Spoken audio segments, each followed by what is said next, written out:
This is CHSR 97.9 FM here in Fredericton, New Brunswick, Canada. This is Python's Paradise, your film and music show, and this is your host, Greg Gilbert, aka the Python Hyena.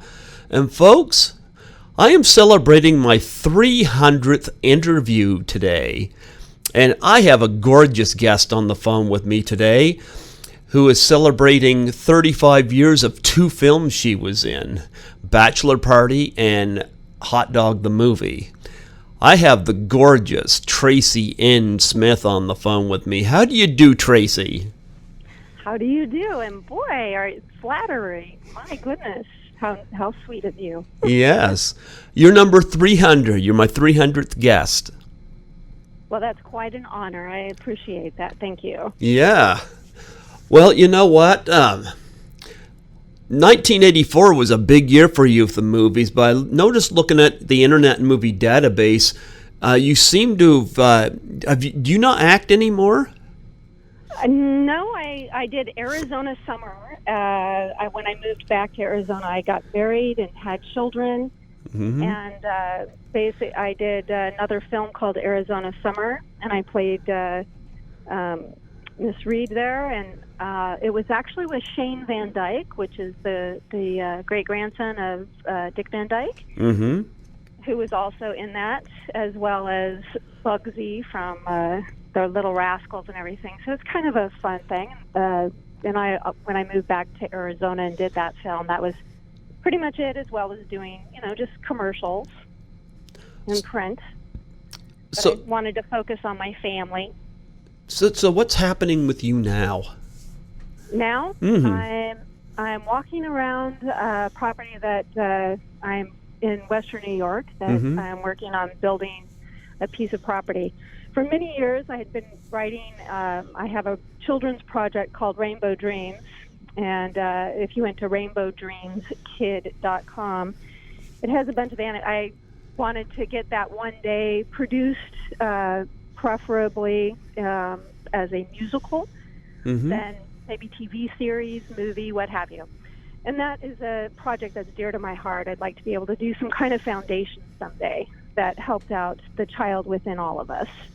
Okay. And, so I am a writer as well, and mm-hmm. But I mostly in the previous years, the past years after doing those films, I basically moved out of Los Angeles and to concentrate on raising my children, who are now grown adults, and I'm even a grandma. Really? Yeah. You are the nicest looking grandmas I ever seen. Oh, you're so sweet. Yeah, my son got married early, and I have two little boys as grandsons. One's 2.5, 2.5, and just a few weeks old. Have they seen Bachelor Party or Hot Dog? My children, my children who are grown adults, yes, they have both seen both films. Yes. They like them? Yes, I do think that they enjoy them. They do enjoy seeing their mom, out there as basically a woman of their age or thereabouts. I think that it gives them a sense of relatedness to what maybe I had gone through as a young adult, like what they did, and they kind of they get a joke out of it from the political sense of how certain attributes in Hot Dog and Bachelor Party could never have been making a movie like that today. Oh yeah, I can see that. Yeah. Too much going wrong today. Yes, definitely. Well, but they enjoy seeing the progress of how their generation is, what kind of movies and films that they're making, and so yes, they all have seen it. Well, I watched Bachelor Party on Blu-ray last night. I used to get caught up, and I watched Hot Dog over last weekend, and it was a while since I've seen Hot Dog, but Bachelor Party, I didn't realize your part was so small in it. It's been a while since I watched that too, but I popped it in, and you were in there amongst the girls. But Your kids must be proud of the fact that you're in a movie with Tom Hanks. Yeah, interestingly enough, a lot of people don't realize that was all of our second film. And at the time, there was also a Screen Actors Guild boycott that was happening. And they had actually offered me and Paul Reisner the part. Kelly McGillis, who was in Top Gun with Tom Cruise, originally had the main role as Debbie. And they decided that, and Kelly and I got, we had a few weeks of getting to know each other and what have you, and then they basically decided to go a different direction.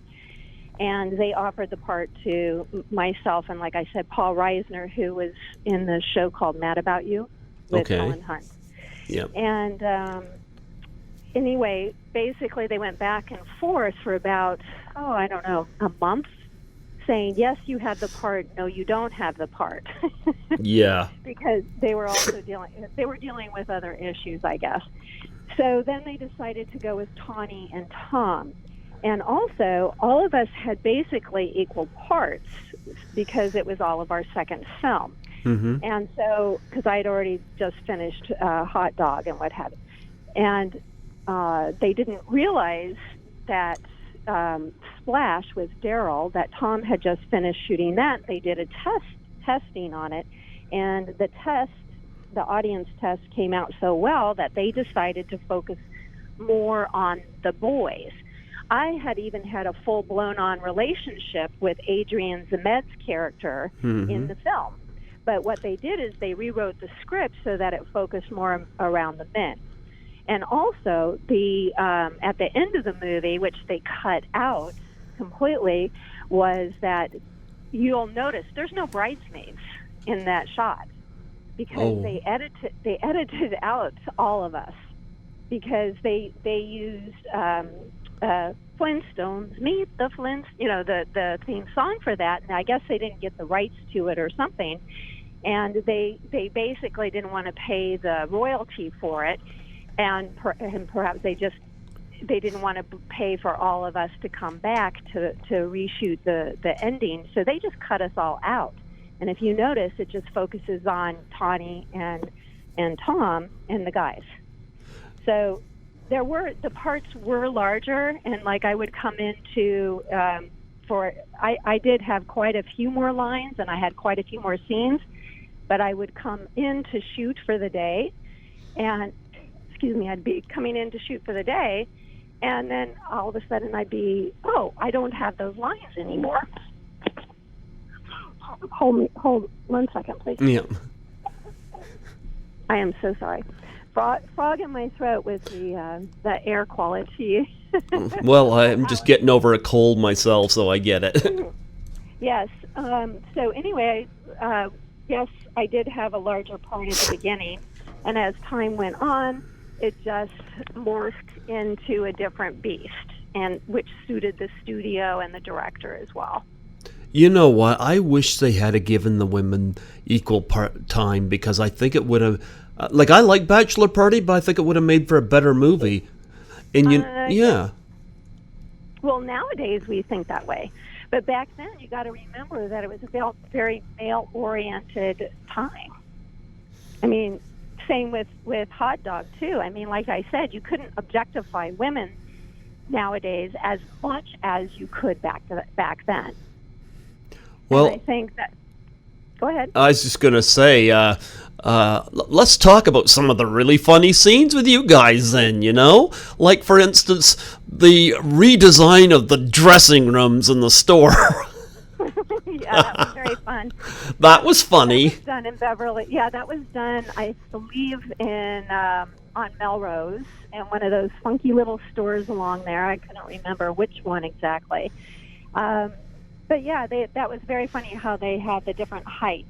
So, I laugh today because sometimes I think, I see these people changing, and I think, why do they even bother to have doors? Because they're just so free with ripping off their clothes and changing and what have you. So that was a very fun scene. And Marina Martina did a really great job. She was so funny. Oh my goodness. Yes, she was. She really seemed to care about her job. Yes, she did. It was very funny. Let's wait for the song to get over. Yeah, exactly. That was funny. Yeah. And then, of course, there's a scene where you guys get mistaken for prostitutes. You're brought into with this group of Asians. Yeah, that was a nighttime shoot down in right across from the La Brea tar pits at this old hotel, and it was a midnight shoot. So it was perfect timing to do that too, because we all looked a little dazed, almost drugged out. Mm-hmm. And so we had full run of the hotel at that point, and to dress up, I mean, I laugh. I look at those and I'm thinking, really, red teddy and red nylons? Are you kidding me? And just the outfits that they had us dress in, but it just came off. I mean, the whole show was written so well and directed. I mean, I really have to hand it to Neil Israel and Pat Proft, and I think they just did a great job. Yes.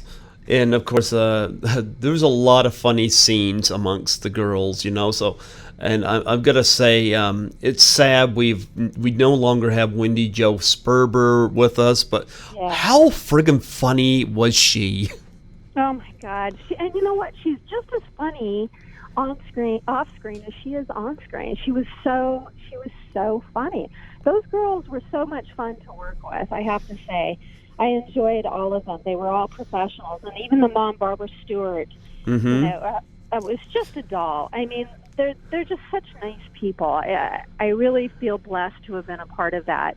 And when you're thrown into all these women, you would think there would be little catty fights and what have you. And I'm sure at times when you're tired or whatever, they probably were like, oh my God, let's get out of here. But they're really professional and nice. It was. They were, I think, very lucky to have the cast and crew that they did, and that includes even the bellman, who I think his name is Ken, mm-hmm. and everyone was just, so great, because when you're working nighttime shifts, it's very tiring. And then when we went to the, the strip club, mm-hmm. and I mean, my God, that was hysterical, because I really had never done that. So I kind of went, well, that's dancing and I'm whistling. Yeah, somebody got a really interesting hot dog. What? Somebody got a really interesting hot dog. Exactly.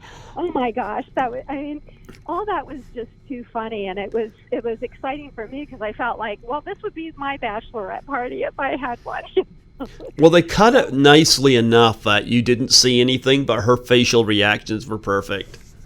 Yeah, back then too, which is really nice, that I wish that the shows nowadays is that they showed enough that you were able to use your imagination, and so it wasn't as insulting, Yeah. That you didn't have to cringe and like, oh my gosh, really, they went there.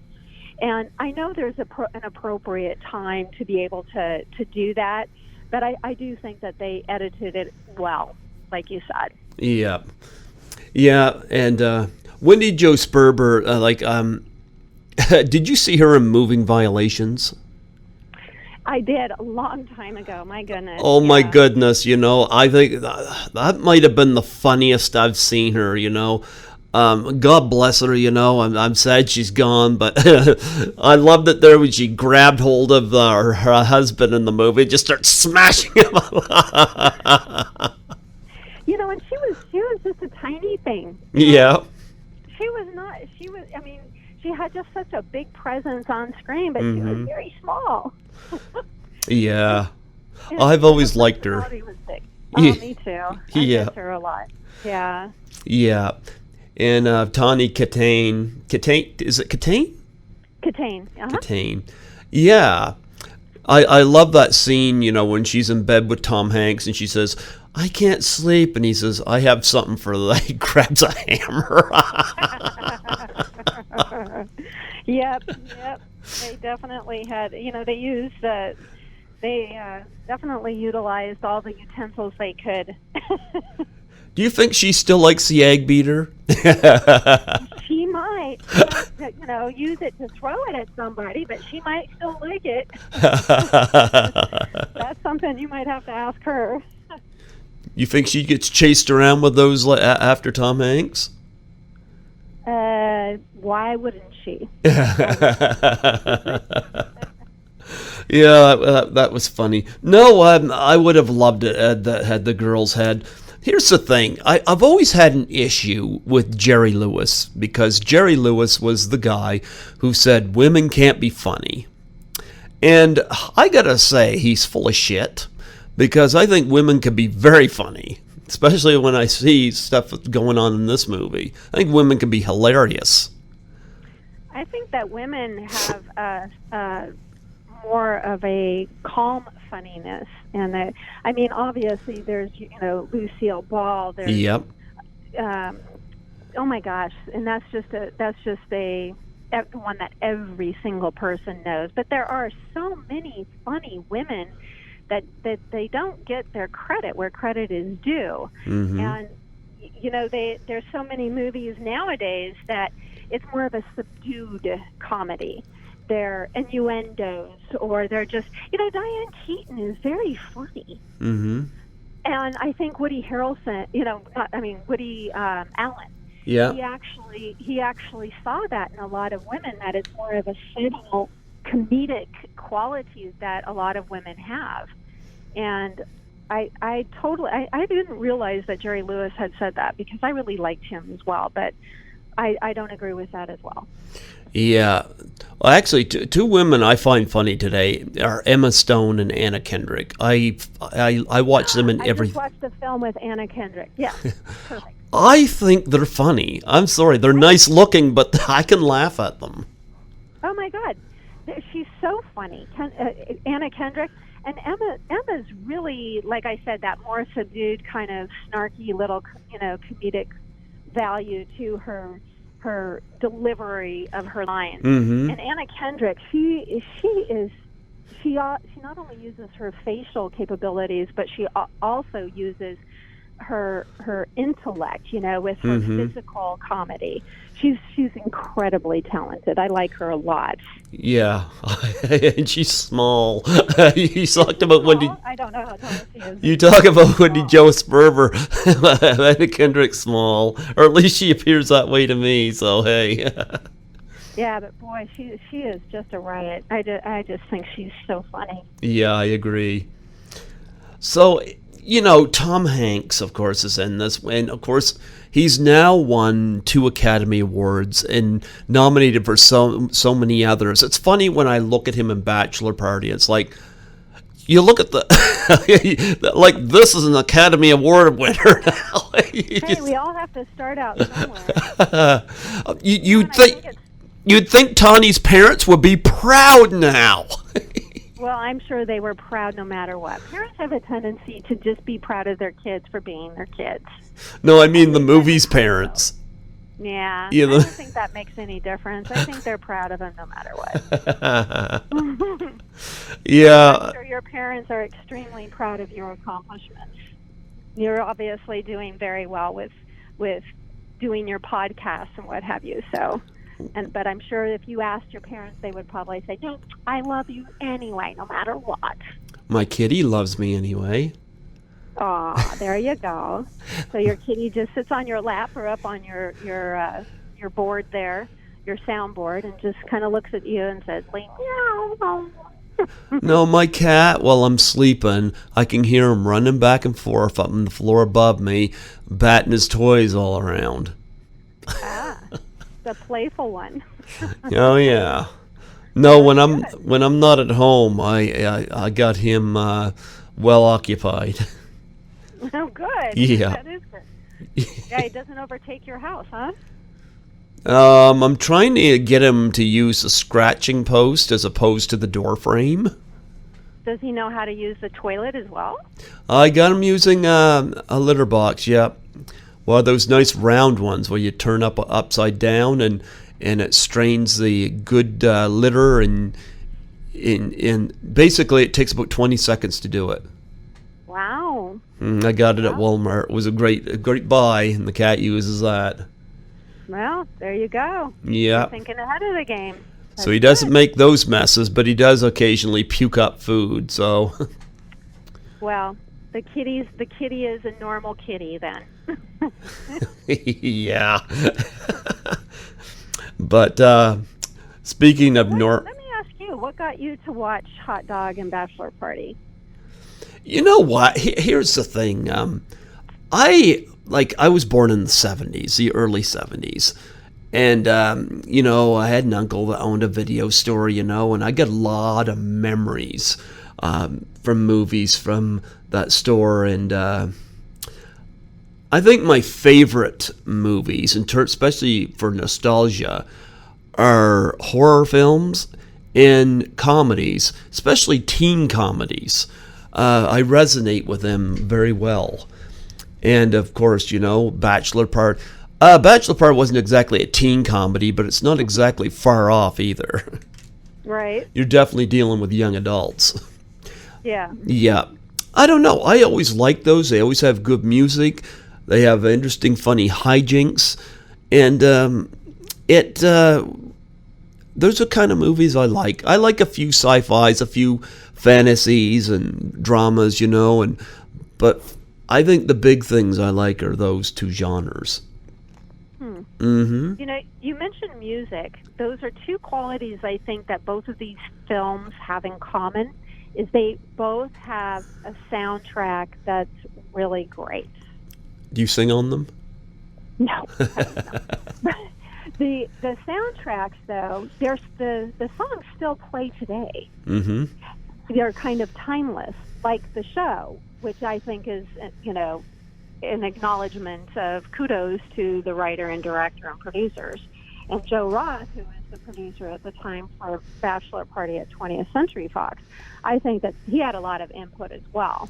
I mean, when you have good people behind you like that push that, I think that's one of the reasons why both of the films did well in that period of time and have sustained an audience from generation to generation, because they used good music, and they used innovative and yet straightforward things that happen to people. Bachelor parties, they happen to people. Yeah.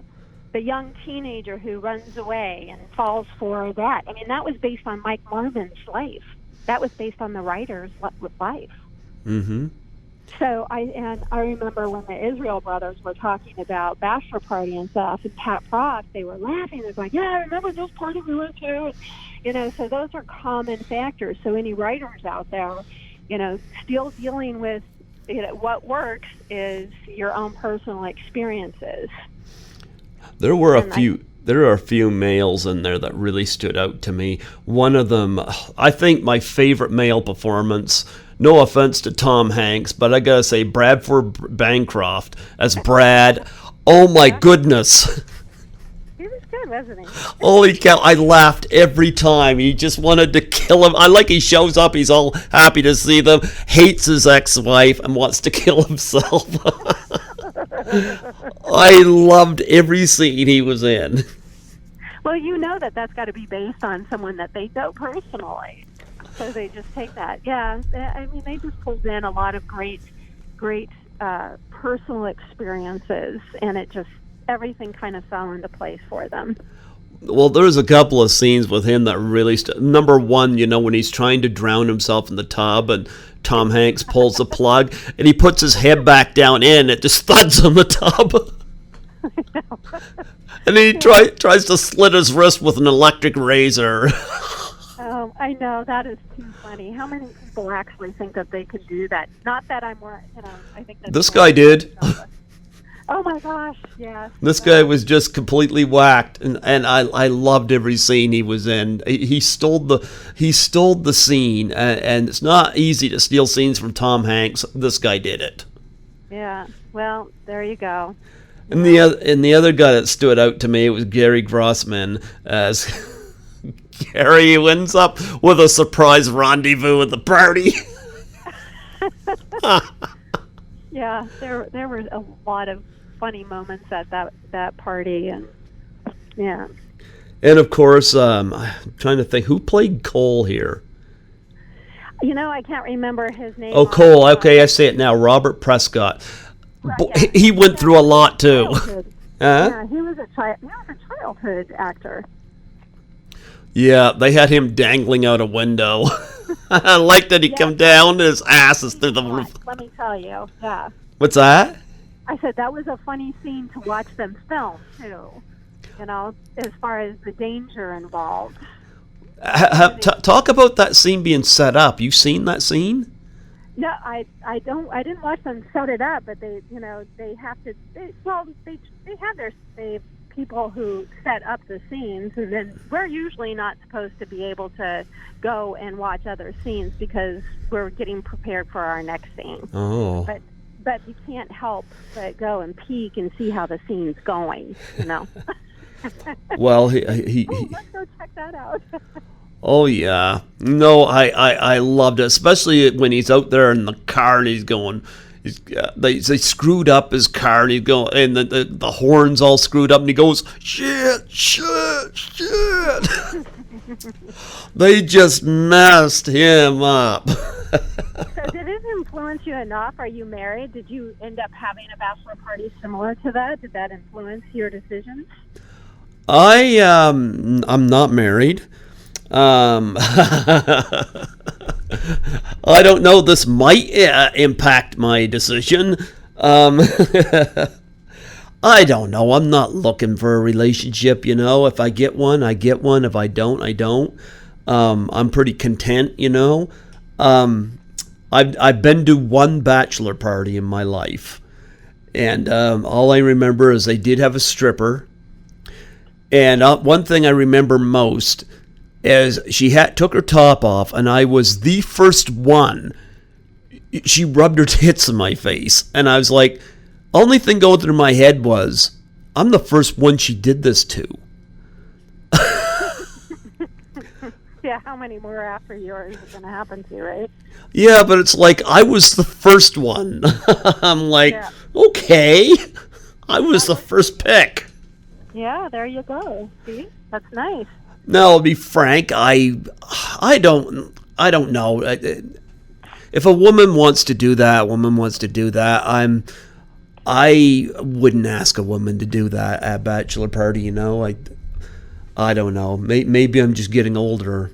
I don't know. But I'll tell you one thing else I wouldn't do, but they did in bachelor party, is get a donkey high on drugs. Well, yeah, you see, the animal, that nowadays there's no way that the PETA would allow anything like that to really, it's amazing to me. Not that really happened, obviously, but there was a dummy, pretend donkey. But I love that it was snorting the cocaine lines off the table. I just thought that was funny. And you knew it was a fake donkey, but it was still funny, and that dies. Yeah, I mean, it is. They have some great ideas. You can't refute that at all. No. No.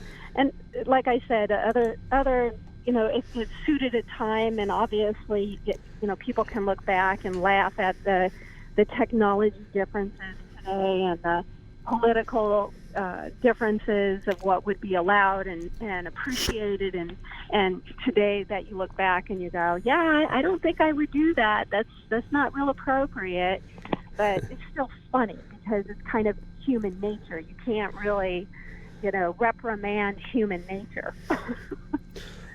So, what would you say was your fondest memory from making bachelor party? My fondest memory was actually the getting to know, I think, the bachelorette party. I really enjoyed going to the strip club. Because Wendy Jo Sperber was acting up? Yeah, because I really never experienced anything like that. And and Barbara Stewart and I were like, oh my gosh, we were almost kind of prissy in a way, but not just because it was like a fond and welcome surprise. And we're like, yeah, we'd have to do this again. I just thought it was funny. Wendy Jo Sperber's character just started to slowly unwind as the evening went on. You can't help it because all these hot guys are dancing and undulating in front of you, and Brett, who is the tall, dark, handsome one that was the hot dog basically. Yeah. He was just such a sweetheart. I mean, he was just a doll. And like I said, that was probably one of my favorite, memories of that. And then as far as Ken, who was the hotel manager. Oh yeah. I'm a people person, and I actually like working behind the camera too. Yep. I did that a lot. I helped people produce documentaries. Yeah, after I quit Hot Dog and Bachelor, I actually helped a girlfriend of mine produce Naked in the Ashes and Dunes Sands. You'll have to look it up. Paradise Filmworks, Paula Faust, and it's their documentaries doing with the yogis, and we went to India and the Himalayas and produced some films there, some documentaries. So I didn't just stop being in the industry. I did do other things, producing and co-producing and writing and what have you. But as far as I'm a people person. Memories are people to me, even with Hot Dog. I mean, the best memories I had were meeting the people, working with them, learning what they did, and that was fun for me. I know it sounds a little weird, but that's just who I am. The script and the filming the scenes to me is part of my job, and I'm appreciative of it. But as far as a real memory making, it's meeting the people that I work with. Well, let's move on to Hot Dog, because you actually had a lead role in this. You played Sonny, and the first time we see you, you're being kicked out of somebody's vehicle, and you took a tumble there. Was that in the script, or did you do that? No, I did that. They say tumble, but I was a dancer and gymnast my whole life, so I did.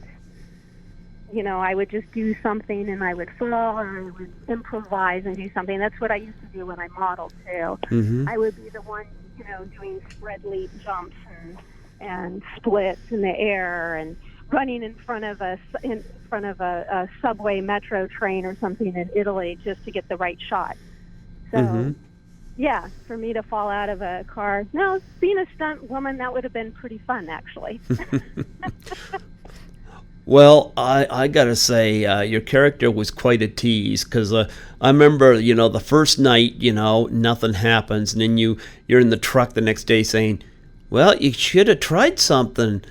Now you lost your chance. And I thought about that, and when I watched that scene, I'm like, if I was in his shoes and I tried something, I'd have the Me Too movement slapped on me so fast. Exactly. So many things in that film. That's interesting. Like I said, they're bringing the next version, the blue DVD Ray, with extended film footage of interviews out fairly soon, with re-releasing Hot Dog. And during that interview as well, we brought up a lot of points as far as the Me Too movement and political incorrectness that happens throughout that film. So you're absolutely right.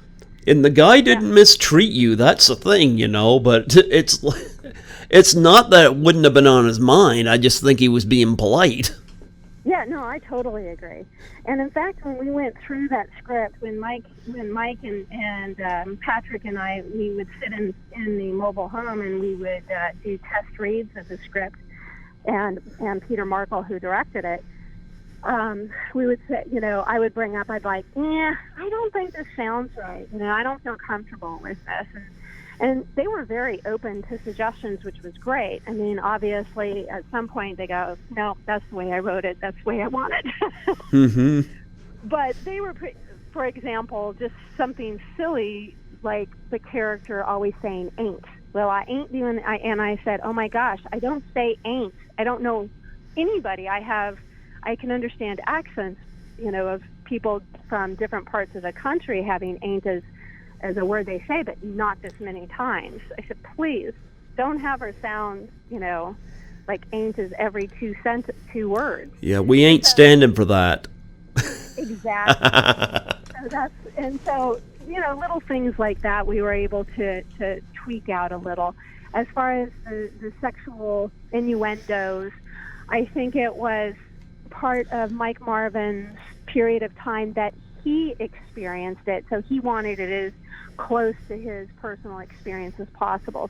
So therefore, it really wasn't, and it wasn't something that he was willing to change too much. So it was, if you think about it, it's more of a timepiece, an era timepiece, and you wouldn't want to change it because that's how it was when he experienced it. Mm-hmm. Even though today, you're correct, it would not be welcome or as accepted. Well, you had good chemistry with Patrick Hauser, and what was it like working with him? Patrick also, he was very quiet, very sweet. He also had a very good chemistry with Shannon Tweed, but who wouldn't? So it just wasn't me.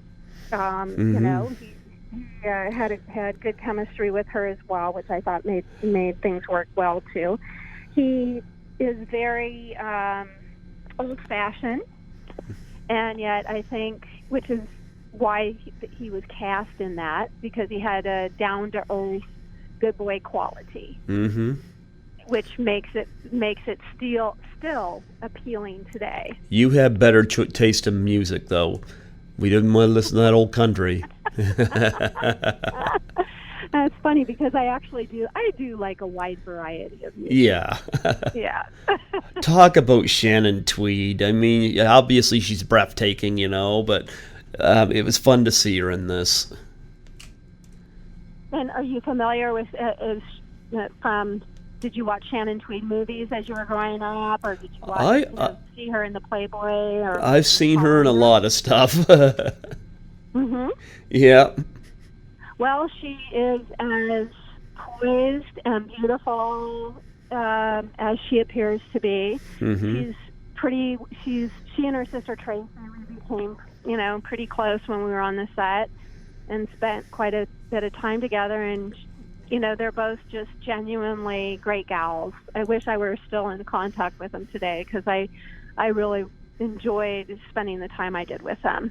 And Shannon, definitely, both of them. They're both, I don't know if you ever saw their show with Gene, her husband, which he was not really in the picture. She was dating Bob Evans at the time, who was this producer who I knew.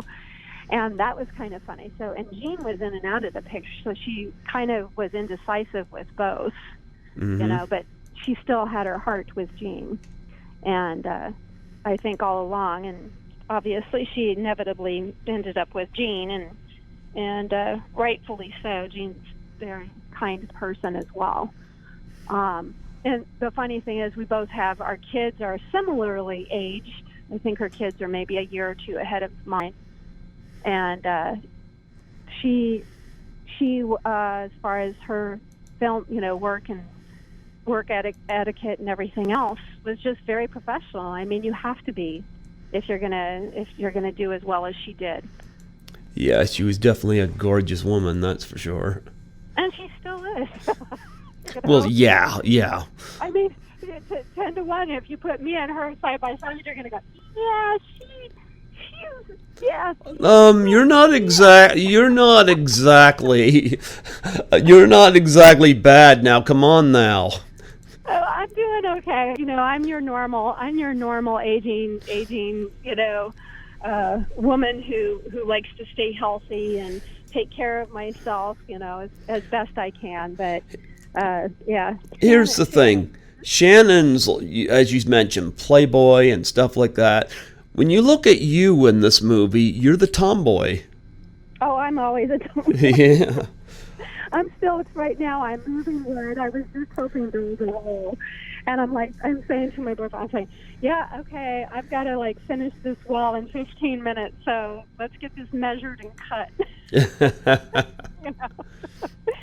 So, yeah, I guess that tomboy image is pretty appropriate for me, yeah. Yeah, you weren't exactly bad on the eyes, you know. Now, come on. Well, thank you. You're welcome. As you mentioned earlier, it was 35 years ago. I bet you haven't changed at all. Oh, gosh. I guess inside I haven't. And Outside you haven't. well, yeah, I have. Everybody has. That'd be unrealistic to think that I haven't. But anyway. Now, we got to talk about David Nuttin. Now, this is a guy that was an American werewolf in London. I'm surprised he didn't have a werewolf experience in this. He was quite the night owl, I'll tell you that. Yeah? And, yeah, David was kind of, how can I put this? He was a little wild. Yeah? More than to me, he seemed, you know, like he'd walk on set, real lackadaisical, you know, going and kind of the frat boy. That's what he reminded me, the frat boy. Yeah. Where, you know, he did his homework when he needed to do his homework, but then he really knew how to party. And that was David. David was out at night, and he was, yeah, let's go do this, let's go do this. Well, he was a werewolf. Of course he's out at night. Did the director ever have a hard time finding him, and then they found out that he was naked at the zoo with the wolves? Running around taking balloons from kids? No, more like probably on the ski slope. Yeah, I think I wasn't really allowed to go out and learn how to ski or anything else like that, because obviously if I ended up getting hurt, then that would kind of screw things up with the schedule. So they've kept a pretty tight eye on what I did and what I didn't do. But I think the rest of the guys out there, they were doing nighttime skiing and I would have loved to have done that, but man, I couldn't do it. One of my favorite performances in the movie was John Patrick Regier, who played Rudy. I liked him. Patrick Rieger. Oh, Rieger, okay. You know who he reminded me of? He reminded me of Kenneth Mars. Who's that? Kenneth Mars was in The Producers. He was in Young Frankenstein. He was in What's Up, Doc? Have you seen Young Frankenstein? I have. I'll have to. He was the guy. He was the police commissioner who had the wooden arm. I'm going to Google him. I'm sorry. I'm doing a brain. Well, that's kind of who. That is who John Patrick Rieger reminded me of a young Kenneth Mars. I don't know if everybody will agree with that, and I mean that as a compliment too, because Kenneth Mars is a real talent, and John is actually a weather guy now. Oh, is he? I can't remember which state he's in, but the gentleman who did I did the interview with producing bringing out the Blu-ray or whatever. He contacted him to do an interview as well, and he is a weatherman. Oh, wow. Yeah, and he's quite happy. I can't remember which state he's in, but he said, yeah, he's as nice as ever, which I'm not surprised. I mean, he had his he had his accent that he did, and for the first, week or so, I didn't even know he could speak English. He just was in this mode of speaking German, his accent that I'm in German when I do nothing but speak German. And I'm like, oh, gosh, okay. He was just in his character to the hilt. And then all of a sudden, Easter comes along, my parents come in, his mom comes in, we sit down, hey, how you doing? Can you pass them? I'm like, what? He starts laughing. And it was really funny. He and Patrick and, Patrick, Frank, and I'm thinking it was someone else. We all went out we went to this house. The gentleman Jim, who was head of transportation, took us to this house because he kind of knew that I had some psychic abilities, wanted to test it. So we go to this house, and he says, "So can you feel anything or whatever?" And Frank or whatever, we're walking through, and I feel the coldness of the spirit or what have you, and they're walking through. And anyway, long story made short, figured out how the person got killed or whatever, and then we're on our way home, and it's snowing, and John's driving, and I'm, we're swerving and almost falling off a cliff, on the side into a snowbank or something, and I'm going, great, the one time we decide to go out, we're going to get killed in a snow blizzard. and here's all of his main cast sitting in a car. I'm like, oh my gosh. And obviously we made it back fine, but it was a very scary time. And John was just like, I can do this. I can drive in snow. I know how to do this. I'm good. And I can see bullets just floating off of his face. I mean, he was nervous too, because it was obviously when you're skidding across the road, there's something wrong, right? Yeah, I try to avoid those situations.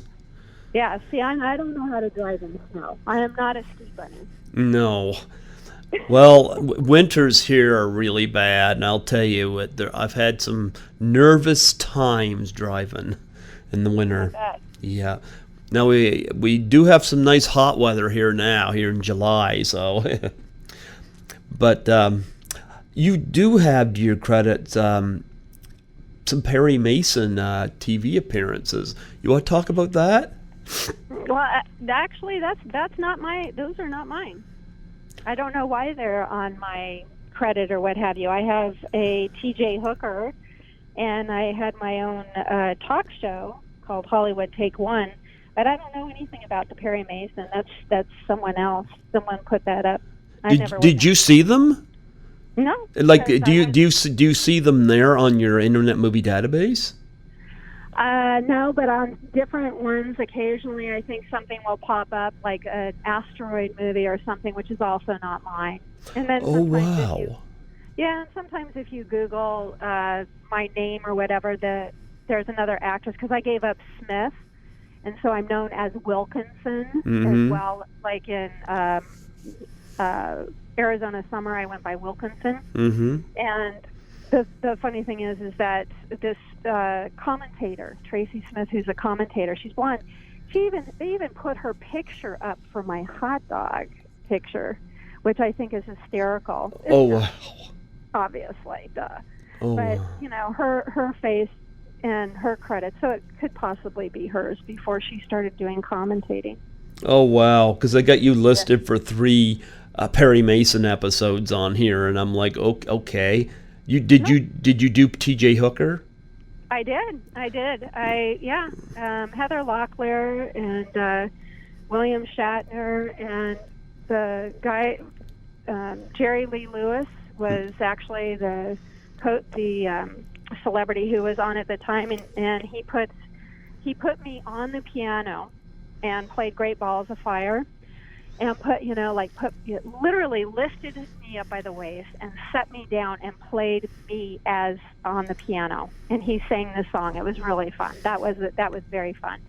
And then, strangely enough, about I don't know how many years later, I got a commercial called Eye of the Storm. And I don't know if anybody remembers, it's this glowing globe that you touch it and the electricity comes from I know what you're talking about, yeah.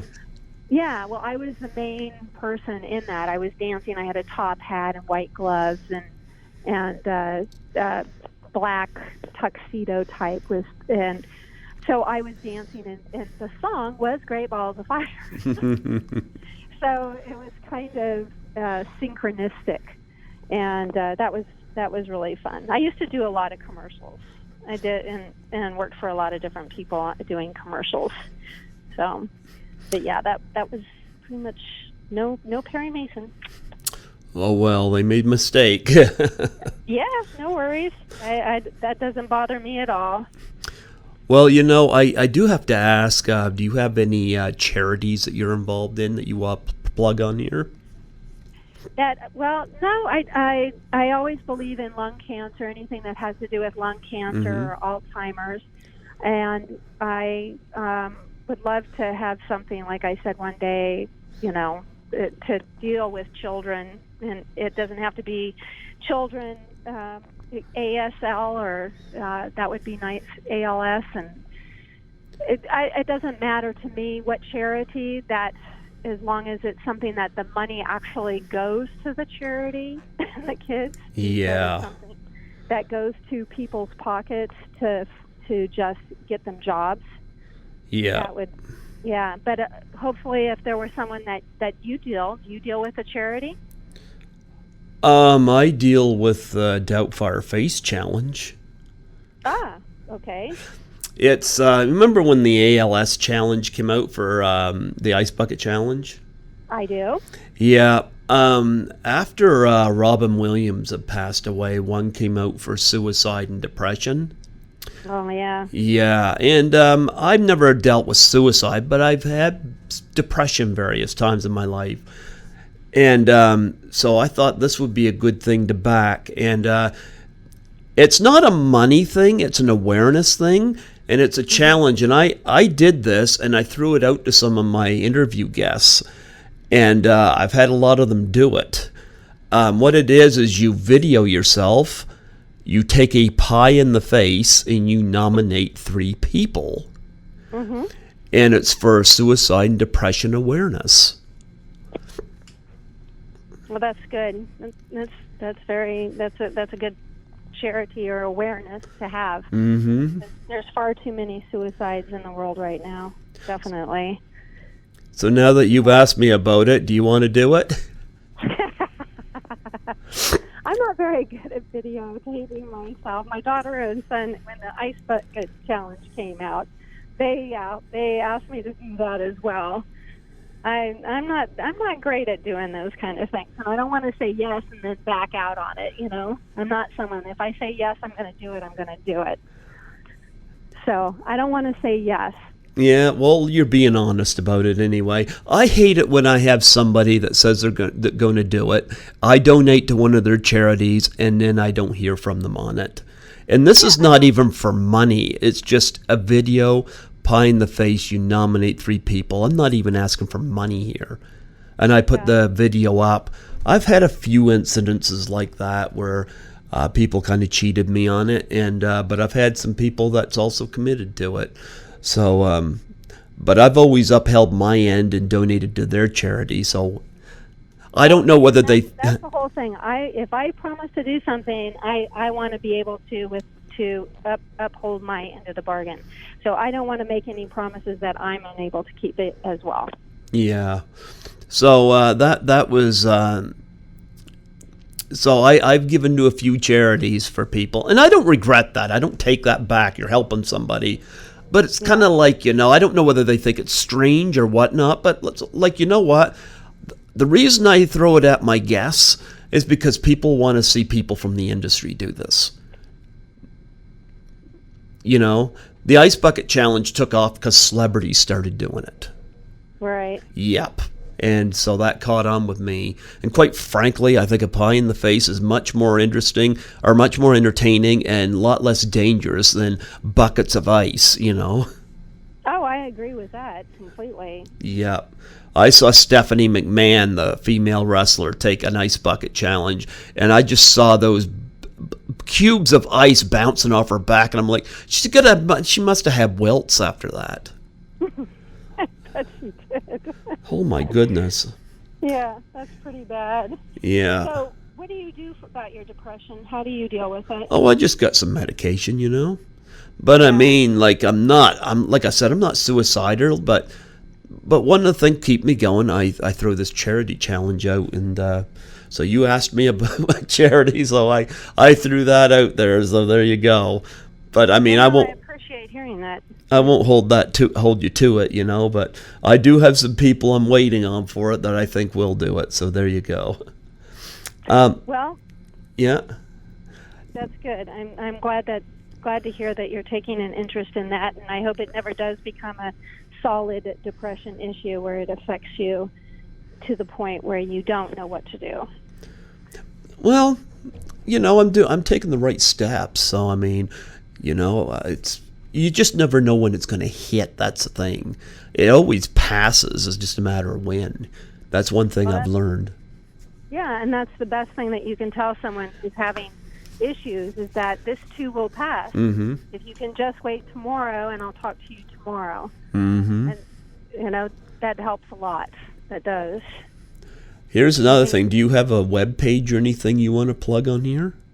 No, I'm pretty simple. I have that Rainbow Dreams Kid, and that's just a project that, I think eventually the right people will be involved, and hopefully it'll be something that will get out to the world, and we can do a foundation. And who knows, maybe that the suicide thing will be one of the projects or things that will be implemented in being beneficial to fund.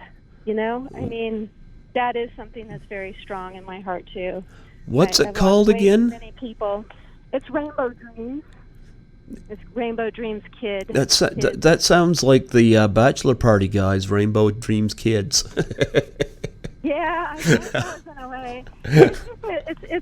I've worked on it over 25 years ago, and actually Disney was interested in it quite a few times, and they just never, they went other directions. I have quite a few characters, and I had a lot of people at one point. It was going to be a movie, and I had a lot of people attached to it, and then life happened and went completely different directions. So I keep waiting.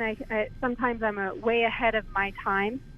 So I keep thinking, well, maybe when I'm at some point in my life or after my life, someone will take it upon themselves to do it, and maybe it'll get done as a musical and what have you. But I think it has to have the right feeling and purpose behind it. And for me, that's a foundation. That's to give back to the universe and to people who really need it, because it's a creative project. Whoever has gotten involved in it has been very creative and talented and loving, and I think that's the energy that will inevitably end up behind it. Even if someone who was extremely successful, like Celine Dion or whatever, that they came upon it and said, I really want to take this under my wing and develop it and do whatever they need to do to make it happen. As long as it went and it created a foundation for giving back. Because once someone reaches a point of superstardom, or, they've got so much money they don't know what to do with, then they start realizing really what's important, and that's to help out other people and to give back. That's what I want. Here's one more question. I don't know whether you do the convention scenes or not, especially since both of these. Well, that's unfortunate, because I didn't know whether there was going to be anything going on with these movies for the conventions this year. But I was wondering, what's the most unique thing you've ever been asked to sign, or if there was? Sign. Mm-hmm. Well, when I was still acting, I would go to some of the functions like antique car show, and I would be a part of tennis things, that they would have celebrities participate in. As far as conventions, I haven't been asked to do any. Not that I would say no, most likely, but I haven't asked to do any. As far as unusual things to do, to sign, nothing more than, I think, a headshot, or maybe nothing that I can say like an arm or a hand or anything like that. I haven't been asked to sign anything super, odd. And then, Hot Dog actually had a reunion that I found out after the fact, that they had a reunion in L.A. I never was contacted. Oh my goodness, really? And you were one of the main people. I know. I would have gone, but I never was asked. And I saw this on the thing, and I'm like, one of the guys who interviewed me, he tracked me. It's not like I'm very hard to track down either, you know. Yeah, I found you. Exactly. Jeepers, I can't even track down David Nuttin for an interview, at least not right now. I found you. I know. I'm pretty open book. Like I said, I'm a people person for the most part. But yeah, I never was. I wasn't asked. I probably would have attended that if someone had just let me know that they were doing it. You know, I guess they just didn't feel I was necessary. They maybe had a certain amount of slots to fill, and so they filled them, which I'm sure happens a lot. So this is everything happens for a reason. So how are you celebrating the 35th anniversary of these films? Are you going to go to bachelor parties with hot dogs? No, you are my celebration. I love being your celebration. Yes, I feel very blessed. Thank you so much for making my day. Yes, I was happy to talk to you. Like, you're cute. Oh, thank you very much. Yeah. Well, I've thoroughly enjoyed going down memory lane, and I hope some of your guests will enjoy it as well. And, you know, if there's any other questions that you've come up with or what have you, if you want to give me a call back and we'll have another conversation, that would be great too. Oh, I'd be open to that. Before I let you go, would you mind doing a plug for my show? Huh? I'm sorry, I was coughing. Yeah, I heard some sounds there. I was like, what is that? Yeah, you'll have to, like I said, the allergies. Well, you know what? I'm dealing with a cold right now, too, so I get it. Yes. Well, I hope that definitely. How would you like me to plug it? I mean, it's the greatest podcast on the Brunswick coast. Just state your name and say you're listening to Greg Gilbert on Python's Paradise out in New Brunswick, Canada. You got that? No, but we can try it a few times. Sure, go ahead. This is Tracy Smith Wilkinson enjoying having a great podcast with Greg Gilbert on Python in New Brunswick. There you go. You know what? It was wonderful having you on here, and